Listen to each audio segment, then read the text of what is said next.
চলো চলো সবাই জাদুর ট্রেনে উঠে পড়ো, জাদুর ট্রেনে। আরে জাদুর ট্রেন, চলো তাড়াতাড়ি উঠি।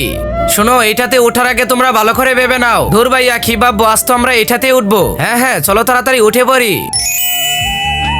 এই বোকার দল, তোমরা ট্রেনে উঠলে কেন? আর তো তোমরা নামতে পারবা না।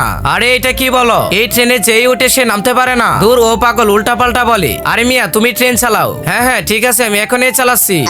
বাহ, এই ট্রেনের মধ্যে উঠে তো আমাদের খুব মজা লাগতেছে। এখন তো মজাই লাগবে, কিছুক্ষণ পরেই তোমরা বুঝতে পারবে। আরে কি ভুলভাল বলছো, তুমি বুঝিয়ে বলো। শোনো, তাহলে ট্রেন থেকে নামতে গেলেই গায়েব হয়ে যাবা। চলে আসছি, সবাই তাড়াতাড়ি নেমে পড়ো। কিন্তু তার আগে কাকে পছন্দ করেন? সুন্দরী মেয়েটাকে নাকি কলিজা টুকরা বাবাকে? যদি কলিজা টুকরা বাবা হয় তাহলে ভিডিওতে লাইক, চ্যানেল সাবস্ক্রাইব করো আর কমেন্টে আই লাভ বাবা লিখে যাও। সুন্দরী মেয়ে হলে কোনো কিছুই করা লাগবে না। হ্যাঁ হ্যাঁ, নামতেছি। আই হাই, ও তো গায়েব হয়ে গেল। আরে আমি তো তোমাদেরকে এতক্ষণ এটাই বলতেছি যে এই ট্রেনের মধ্যে উঠে সেই গায়েব হয়ে পড়ে। 5 দিন ধরে বসে রয়েছি, আমার বন্ধুরা নামছে আর গায়েব হয়ে গেল। কি বলো এটা তুমি? হ্যাঁ, ও ঠিকই বলেছে। এবার এখানেই বসে থাকো, আর নামতে পারবে না।